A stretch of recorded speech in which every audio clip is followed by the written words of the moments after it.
Oke, standby. Ya, pemirsa, kembali di Wakil Pilihan Rakyat. Nanti kita akan kembali mendengarkan apa yang dikatakan oleh Komisi Pemilihan Umum dalam persiapan besok mencoblos. Nah, kita balik lagi ke Pak Bram. Sama Pak Bram, pilih yang jujur. Itu tadi mau dijelaskan sama Pak Bram. Kenapa begitu? Jadi itu maknanya seperti begini, bahwa pertama sebagai pemilih kita harus memilih caleg yang jujur. Terus kemudian sebagai pemilih kita juga harus bertindak sebagai pemilih yang jujur. Apa artinya pemilih yang jujur? Kita dalam menentukan pilihan tidak boleh merasa terintervensi. Yang kedua, kita harus bebas mandiri menentukan pilihan dan tidak boleh terpengaruh oleh sesuatu. Misalnya kita diberikan sesuatu sehingga kita baru memilih. Itulah makna pilihan jujur. Jadi kita memilih orang yang jujur, calon legislatif yang jujur, dan cara kita menentukan pilihan harus dengan jujur. Artinya bukan karena sesuatu kita memilih orang. Harus kita bebas dan mandiri, independen. Oke. Itu makna pilihan jujur. Itu terbentang lebar di situ sampai tanggal berapa tuh nanti berpasang? Misalnya dipasang mungkin sampai Pilpres ya. Oh, sampai Pilpres? Iya. Masih panjang terbentang di sana ya? Ya, nah, mudah-mudahan. sekarang kalau secara sederhana sendiri, kalau Pak Bram melihat pemilu 2014 ini di mata Pak Bram seperti apa? Ya, kalau KPK sendiri itu punya program ya, namanya pemilu berintegritas. Apa yang dimaksud dengan pemilu berintegritas? Pertama, kita mencoba mengintervensi ya, atau memberikan pencerahan agar supaya pemilu berintegritas itu maknanya penyelenggaranya harus berintegritas. Terus kemudian peserta pemilunya harus berintegritas. Kemudian pemilihnya juga harus berintegritas. Itulah yang kita maknai sebagai pemilu berintegritas. Jadi ketiga komponen ini, pertama penyelenggara pemilu harus berintegritas, kemudian peserta pemilu harus berintegritas, dan pemilihnya harus berintegritas. Itulah yang kita maknai sebagai pemilu berintegritas. Nah, sebagai pemilih juga, Pak Abraham pasti juga punya harapan terhadap caleg-caleg ini. Kita menuju pileg. Harapan yang paling penting, Pak Abraham, untuk dicatat bagi para caleg yang bahkan mungkin yang belum pernah ada pengalaman sama sekali. Seperti apa?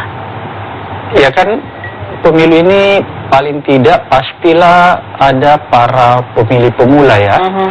Nah, inilah yang harus dibekali pengetahuan ya, agar supaya mereka bisa memilih dengan baik. Apa itu memilih dengan baik? Pertama, dia harus menentukan pilihan untuk memilih caleg itu adalah caleg-caleg yang tidak bermasalah. Ya, karena masa depan bangsa ini kan terletak di situ. Oleh karena itu, disitulah peran KPK dan masyarakat sipil dan seluruh komponen masyarakat, termasuk media sebenarnya, sangat berperan untuk memberikan edukasi, pencerahan, pengetahuan, informasi kepada seluruh masyarakat agar masyarakat bisa memilih calon legislatif yang tidak pernah melakukan penyimpangan-penyimpangan atau tidak bermasalah lah begitu. Harus memilih calon legislatif yang clear, ya, yang jujur dan lain sebagainya. Karena kalau kita lihat ya, hampir 90,5% caleg yang ada sekarang ini yang bertarung itu 90,5% adalah anggota DPR yang kembali ikut mencalonkan diri.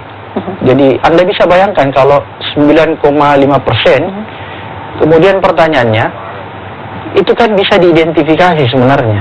Identifikasinya begini, kalau di 90,5% adalah incumbent, kan kita bisa lihat para incumbent ini, apa yang selama ini dia perbuat di DPR. Satu, kemudian kita bisa juga menilai dia, apakah dia tidak tersangkut dengan berbagai macam perilaku-perilaku yang menurut saya yang tidak pantas.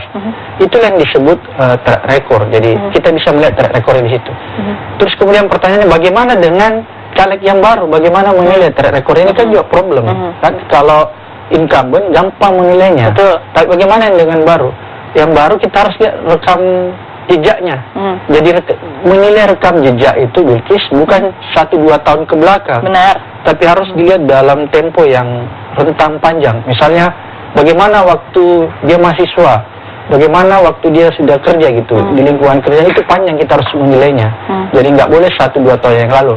Karena orang itu bisa mempersiapkan diri. Misalnya dari 2 tahun yang lalu dia sudah merencana bahwa dia akan jadi caleg. Jadi dia sudah memperbaiki performance-nya, ya, perilakunya. Padahal sebenarnya perilaku yang dia tampilkan itu adalah perilaku pencitraan. bukan yang sebenarnya. Ini kan banyak begitu. Betul. Kan. Oleh karena itu untuk melihat track record seseorang, rekam jejak seseorang, itu tidak harus dilihat 1-2 tahun ke belakang, tapi perjalanan panjang kita lihat. Tapi kalau tadi memaknai apa yang Pak Bram katakan bahwa mayoritas memang tidak menentukan nasib, tapi mayoritas di sana sudah berpengalaman dan kita sudah tahu sebenarnya spekulasi seperti apa nanti, atau paling tidak seperti apa sih kualitas caleg-caleg yang nanti akan kita coblos. Mungkin Pak Bram bisa memetakan sendiri nih bagaimana nih ke depannya kalau mayoritas sudah pernah terpilih, begitu. Kalau incumbent kan incumbent menilainya, tapi yang problem ini yang baru. Oleh karena itulah dibutuhkan pemahaman. Bagaimana memberi pemahaman masyarakat, disitulah peran KPK, masyarakat sivil. Terus yang terpenting adalah media. Dalam hal ini misalnya TV One harus terus bisa memberikan pengetahuan kepada masyarakat untuk bisa memilih orang-orang yang benar.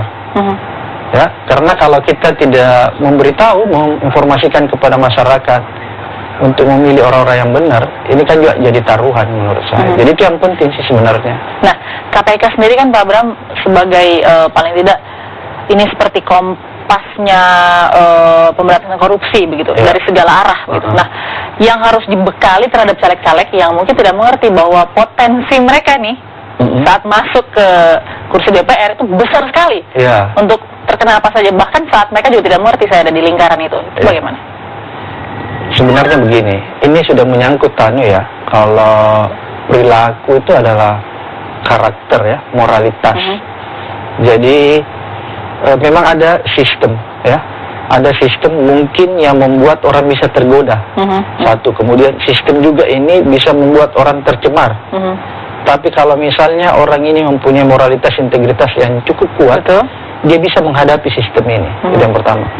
Kemudian yang kedua juga, peran KPK juga harus memperbaiki sistem politik kita. Oleh karena itu, program KPK ada, yaitu namanya politik berintegritas. Nah, ini berhubungan tidak Pak Bram dengan pengawasan KPK dalam politik uang di pemilu kali ini?